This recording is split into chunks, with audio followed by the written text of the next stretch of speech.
Assalamualaikum warahmatullahi wabarakatuh. Salam sejahtera untuk kita semua. Perkenalkan, saya Dr. Ibu Meditasari, SPD MPD, selaku dosen dari Program Studi Pendidikan Geografi Universitas Samudra. Video ini dibuat untuk tujuan melengkapi sertifikasi dosen tahun 2025, yaitu pernyataan diri dalam unjuk kerja Tridharma Perguruan Tinggi atau PDD UKTPP, khususnya pada bidang pengajaran. Izinkan saya menjelaskan mata kuliah yang saya ampu, yaitu mata kuliah Strategi Pembelajaran Geografi dengan kode mata kuliah GSA 107.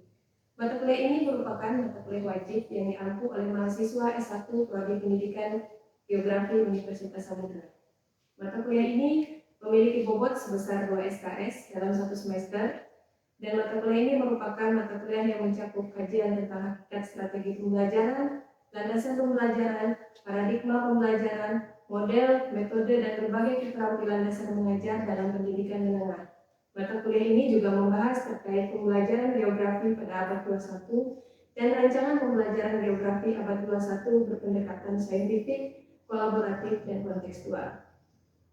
Mata kuliah ini akan mengajarkan mengenai hakikat, landasan, paradigma, pendekatan pembelajaran, metode pembelajaran geografi, model pembelajaran geografi, teknik dan keterampilan mengajar geografi, media pembelajaran geografi, teknologi geospasial dalam pembelajaran geografi, evaluasi, pendekatan saintifik, pendekatan kolaboratif pembelajaran, pendekatan kontekstual pembelajaran, desain pembelajaran geografi abad 21.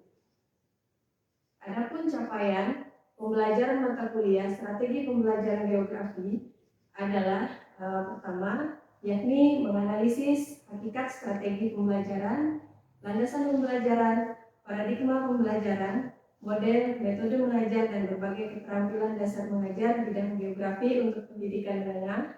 Kedua, mengaplikasikan media pembelajaran yang mendukung pembelajaran geografi. Ketiga, yakni mengaplikasikan pemanfaatan teknologi geospasial dalam pembelajaran geografi. Keempat, yakni mengaplikasikan dan mendesain teknik evaluasi dan pembelajaran geografi. Kelima, yakni mengembangkan dan mendesain pembelajaran geografi pada abad ke-21. Referensi yang digunakan terdiri dari referensi utama dan referensi pendukung yang diambil dari buku referensi mata kuliah strategi pembelajaran geografi dan artikel pada jurnal internasional bereputasi yang relevan dengan topik yang dibahas. Pada mata kuliah ini, mahasiswa terlibat melalui diskusi kelompok dan studi kasus dalam perkuliahan yang dilaksanakan selama 16 pekan, di mana pekan ke-8 dan pekan ke-16 teknik ujian UTS dan ujian akhir semester. Pembelajaran dilakukan secara tatap muka langsung, dan kemudian pada pekan ke-13 itu menggunakan metode inquiry learning, di mana menggunakan proses identifikasi kebutuhan pembelajaran geografi abad 21, dan dilanjutkan pada pekan ke-14 dan 15, yaitu membuat proyek desain pembelajaran sesuai dengan kebutuhan kontekstual di sekolah. Evaluasi ini diperoleh dari hasil kuis, diskusi, tugas baik dilaksanakan secara mandiri atau kelompok, dan UTS serta UAS yang akan dinilai. Demikian cuplikan dari video yang akan disaksikan selanjutnya adalah kegiatan pembelajaran yang saya lakukan secara tatap muka di ruang kelas program studi pendidikan geografi Fakultas Keguruan dan Ilmu Pendidikan Universitas Samudra. Terima kasih.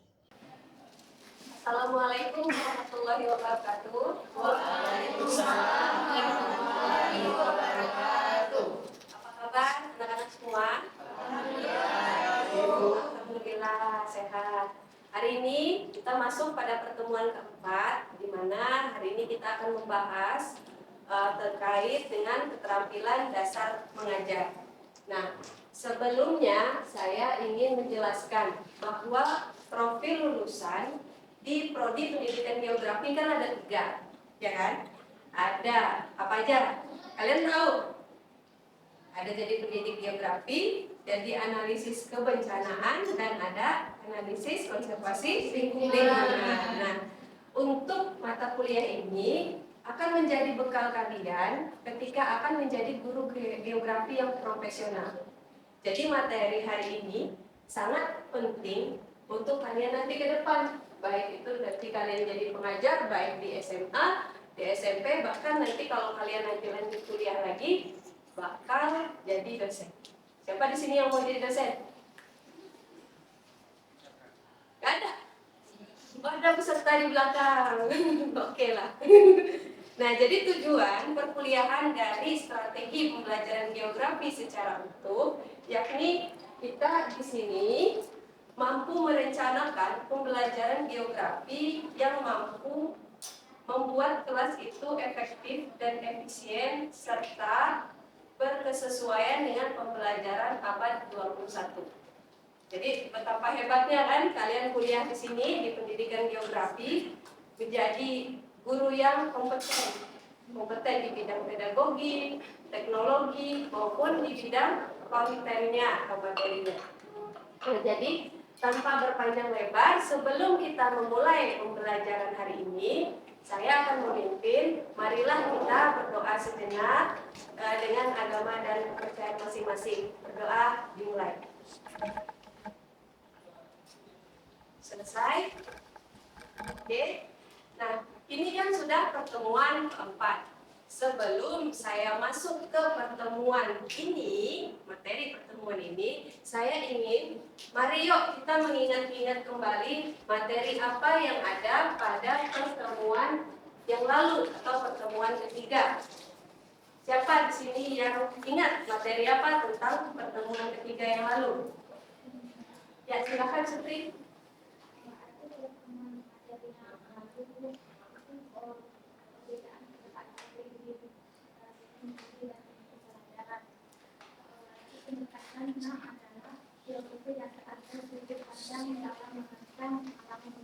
Oke, siap. Nah, di sini kan pertemuan ketiga kita kemarin membahas tentang terkait strategi, teknik, pendekatan, metode, dan model pembelajaran. Ada yang masih ingat nggak? Apa perbedaan dari strategi dengan model pembelajaran? Siapa yang bisa? Angkat tangan. Ya, silakan Lina. Perbedaan dari strategi dan model pembelajaran. Perbedaannya adalah kalau strategi adalah metode yang digunakan untuk meningkatkan pemahaman dan hasil belajar, Bu. Ya. Sementara model adalah seluruh rangkaian penyajian materi ajar yang meliputi segala aspek. Contohnya model pembelajaran melalui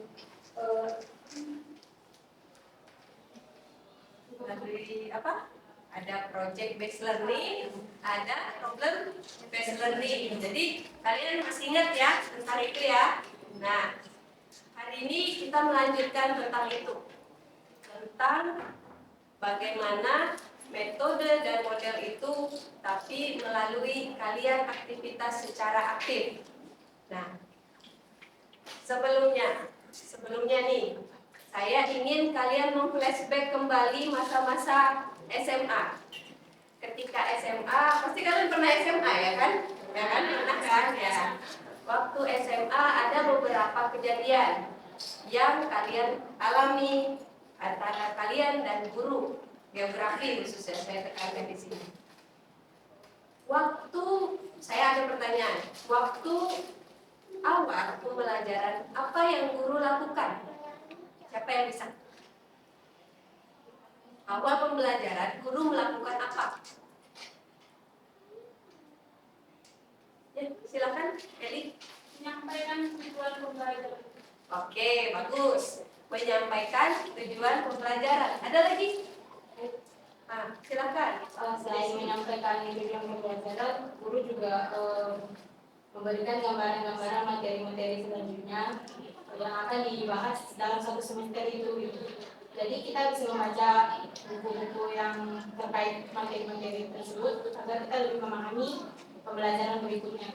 Oke, sekarang setelah membuka tentu ada menutup pembelajaran.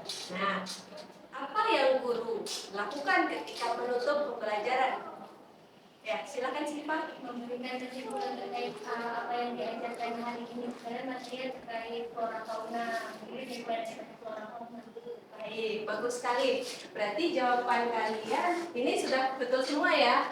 waktu SMA, guru kalian sudah menunjukkan yang namanya keterampilan dasar dalam pembelajaran.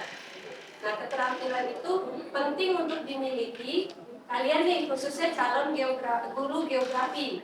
Nah, karena di sini kan fokus kita kepada guru geografi, artinya guru geografi ini memiliki tujuan untuk pembelajaran itu agar dapat berjalan efektif dan efisien. Oke ya, saya lanjutkan.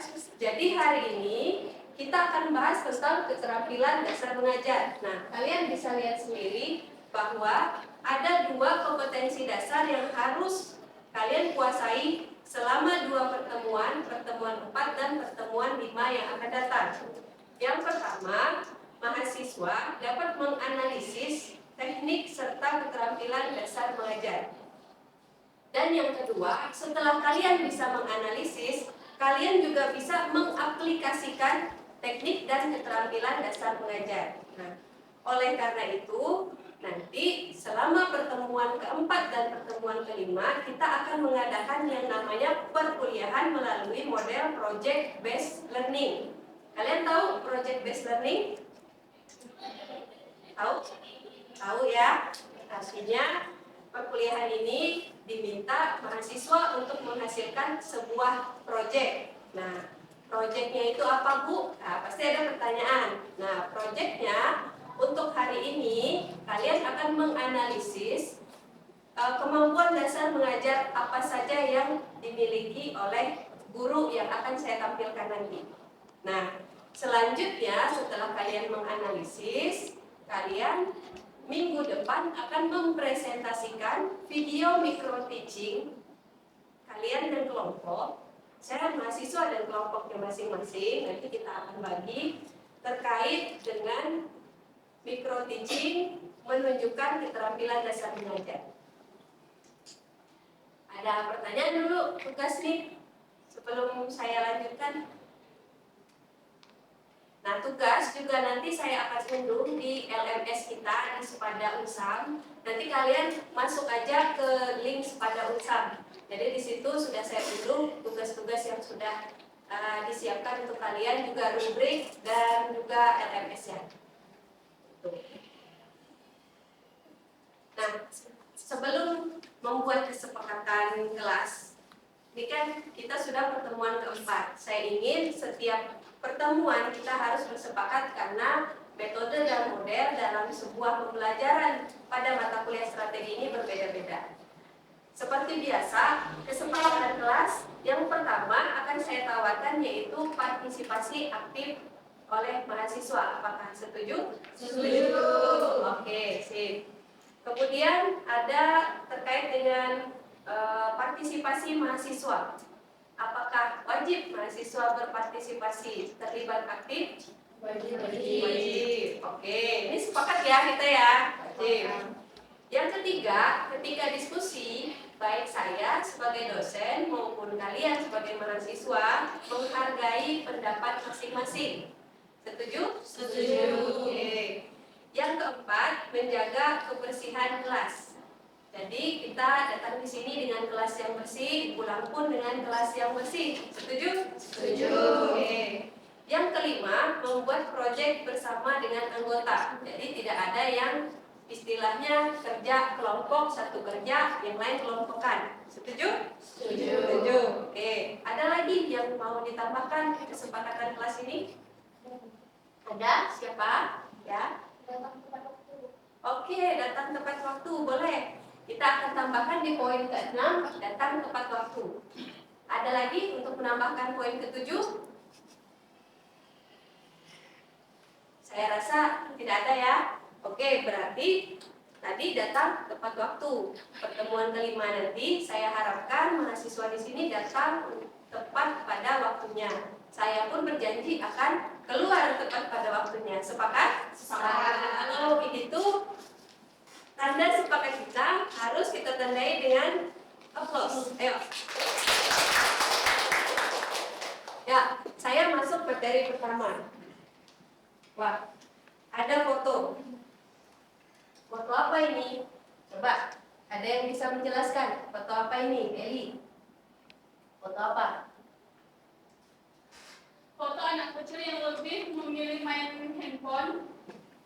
pada main permainan di samping. Oke, ya. Nah, kemudian ini kan ada foto anak-anak lagi main HP. Orang tuanya tawarin, nih ayo main Uno, gitu kan? Anaknya nggak mau. Nah, pertanyaan selanjutnya, jika Anda seorang guru, apa yang ada di benak Anda? Yuk, silakan.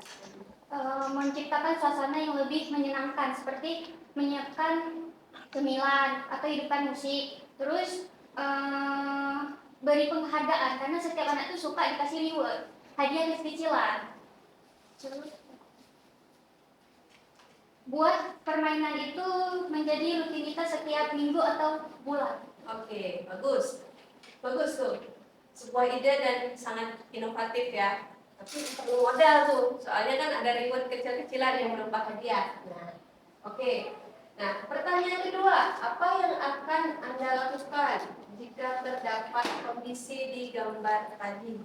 Seperti ini. Yuk, kalian kan para inovator pembelajaran geografi. Apa kira-kira yang akan kalian lakukan biar pembelajaran kalian itu lebih menarik sama anak-anak ini? Ya, silakan bisa. Jika saya menjadi seorang guru, yang akan saya lakukan adalah memberi batasan waktu untuk main gadget tersebut dan bilang sama muridnya kalau misalnya udahan main HP-nya dan mau main kalau itu nanti bakal dapat bintang gitu. Gitu ya. Jadi memberikan inovasi terkait pemberitahuan bahwa anak ini ada batasan waktu bermain dan juga akan memberikan reward jika dia aktif maka akan diberikan bintang. Oke. Sebagai guru geografi, saya berpikir bahwa akan lebih baik jika konten atau materi yang saya sajikan sesuai dengan kesukaan anak itu. Anak itu kan sukanya main gadget. Kenapa nggak saya buat aja game pembelajaran gitu yang menarik, biar dia sekalian belajar sambil bermain atau bermain sambil belajar lah ya. Nah, mungkin itu akan menjadi sebuah inovasi tersendiri. Nah, kalian sebagai calon guru geografi itu harus berpikir seperti itu, inovasi apa yang aku berikan kepada siswaku nanti, agar siswaku nanti itu suka sama aku, terinspirasi sama aku gitu. Itu yang jadi PR besar. Kan pernah saya sebutkan bahwa guru itu kan ada 3 level.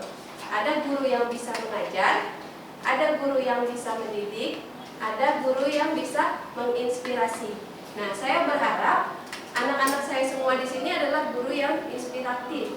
Artinya dia bisa menginspirasi siswa tadi menjadi seperti kalian gitu, nanti jadi guru. Tuh. Nah, jadi di sini coba kalian bayangkan berapa banyak inovasi yang tercipta dari sebuah HP, ya kan? Nah, oleh karena itu sebaiknya kalian juga bisa memunculkan inspirasi bagaimana mengembangkan pembelajaran yang disukai sesuai dengan dunia anak-anak tadi. Gitu. Saya lanjut ya materinya ya. Nah, oleh karena itu sebelum kita bisa mengembangkan, kita juga harus memiliki keterampilan yang namanya pedagogik. Nah, keterampilan pedagogik ini kan keterampilan terkait pembelajaran di kelas. Nah, salah satunya yang akan kita bahas pada materi ini, pada pertemuan keempat ini terkait dengan keterampilan dasar mengajar. Nah, di sini berangkat dari kita kan selalu apa sih keterampilan dasar mengajar sebelum kita mengaplikasikannya.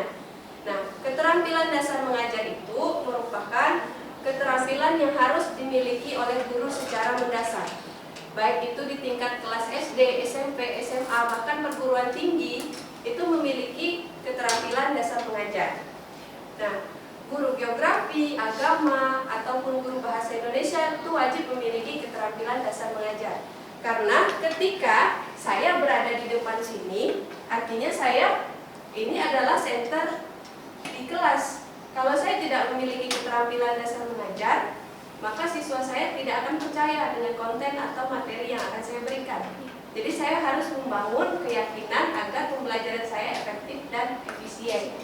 Nah, apa sih gunanya keterampilan dasar mengajar itu? Nah, yang yang ada dua hal pokok. Yang pertama, guru dapat mengelola kelas, dan yang kedua, guru dapat menciptakan pembelajaran efektif dan efisien.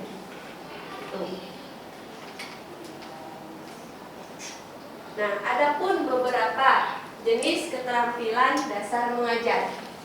Ada keterampilan yang pertama, keterampilan bertanya, ada keterampilan memberi penguatan, memberikan variasi, menjelaskan, membuka dan menutup pelajaran, membimbing diskusi kelompok, dan mengelola kelas. Jadi ada keterampilan-keterampilan ini yang perlu kalian pelajari pada pertemuan ini, dan selanjutnya kalian akan mengaplikasikan ini semua. Jadi dalam satu video yang kalian buat, kalian harus mencakup jenis keterampilan dasar ini. Bagaimana dengan kelompok yang lain? Kelompok yang lain harus mengamati di mana munculnya keterampilan dasar mengajar yang ditampilkan oleh kelompok yang akan maju nanti mempresentasikan videonya. Itu nanti pertemuan kelima. Nah, saya berangkat di keterampilan bertanya. Yang pertama, keterampilan bertanya. Kayaknya sering ya guru-guru itu tanya terus. Kalian pasti terpikir, apa sih mau tanya-tanya terus guru ini? Apa maknanya untuk kami? Nah, sebenarnya keterampilan bertanya ini memiliki dampak yang sangat positif pada kegiatan pembelajaran. Yaitu yang pertama, dapat meningkatkan partisipasi. Ya, contohnya ketika saya menyebarkan pertanyaan tadi, kalian kan mendengarkan dan berpikir, kira-kira jawabannya apa ya? Kira-kira pertanyaan selanjutnya apa ya? Sehingga menimbulkan partisipasi aktif di kelas. Yang kedua, kemampuan berpikir. Nah, ada pertanyaan melalui tingkat yang dasar dulu sampai tingkat yang kompleks. Contoh, ada guru yang menanyakan, kamu sudah makan? Ya, siswanya jawab, sudah. Bagaimana makanannya? Makan apa kamu? Oh, makan nasi. Nasi terbuat dari apa? Oh, dari beras. Beras itu dari mana? Dari padi-padi itu gimana ditanam? Sudah mulai ke pertanyaan yang lebih kompleks atau lebih sulit. Gitu. Sampai bahkan pH-nya berapa? Bibitnya yang kayak gimana? Keasamannya kayak gitu ya. Sampai hal-hal yang sedetail itu nanti akan merumus. Jadi membuat siswa itu memiliki keterampilan berpikir dari yang dasar ke kompleks. Nah, kemudian ada juga pertanyaan yang ingin membuat siswa itu memiliki rasa ingin tahu. Tahukah kamu bahwa, nah itu ya. Kemudian ada memusatkan siswa pada masalah. Nah, kemudian ada beberapa anjuran atau cara dalam bertanya. Yang pertama, mengajukan pertanyaan kepada seluruh siswa dulu. Bagaimana kabarnya kepada seluruh siswa. Baru ketika siswa jawab baik, nanti tanyakan ke orang yang bersangkutan. Misal, Anissa gimana kabarnya? Sudah makan apa belum? Itu pertanyaan sederhana. Nah, kemudian yang kedua, memberikan acuan pada sesuai dengan tujuan pembelajaran. Nah, jadi pertanyaan ini kadang jawabannya itu tidak sesuai dengan apa tujuan pembelajaran. Jadi kita akan mengarahkan bagaimana pertanyaan tadi sesuai dengan tujuan. Nah, itu tugas dan fungsi guru. Ketika melenceng, tanya lagi ke hal yang tadi biar lebih fokus. Kemudian ada berikan waktu berpikir. Nah, ada guru yang memberikan waktu berpikir. Misal, apa definisi mitigasi bencana? Berikan jeda waktu berapa menit. Ya, mungkin 1 menit lah untuk siswa itu menyusun kata-katanya sendiri. Kemudian apabila siswa kesulitan, ada tuntunan atau jangan tergesa dalam menjawab. Guru kan sebenarnya tahu apa yang dia tanyakan, jawabannya ada di benak, tapi tidak boleh dikasih tahu ke siswa. Dia harus menuntun. Nah, yang kelima, siapkan pertanyaan yang mengungkap berbagai domain. Contoh ada aspek kognitif, afektif, dan psikomotorik. Nah, itu.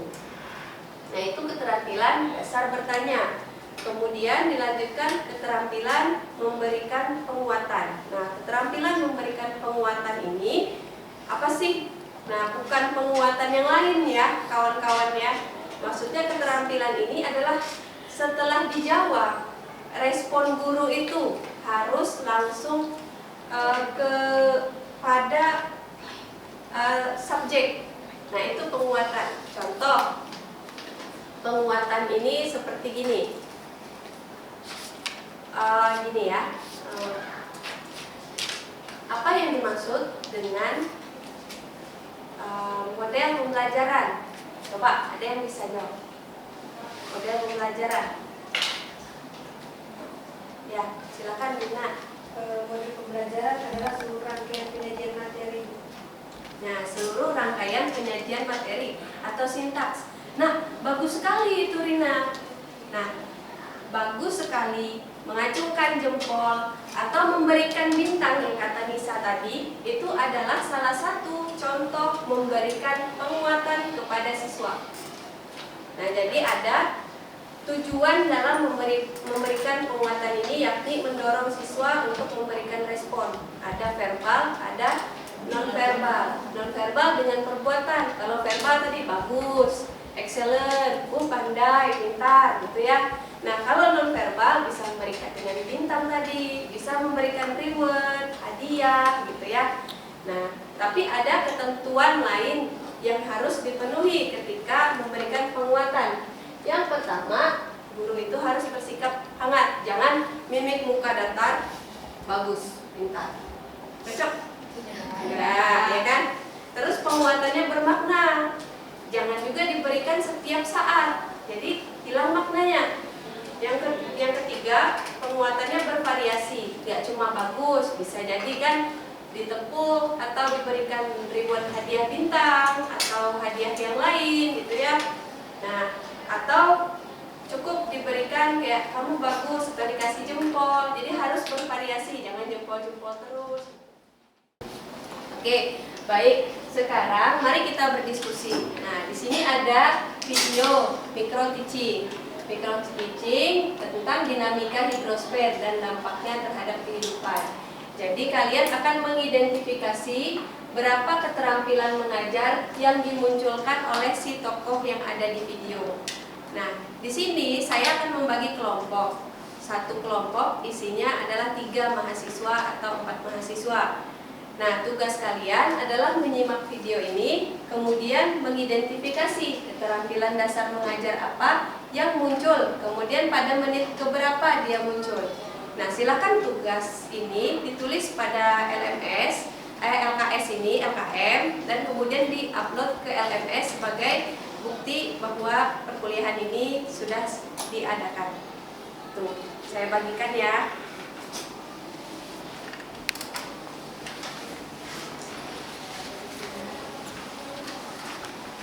Nah, kelompokannya gini aja ya. Jadi ada 3 atau 4 orang.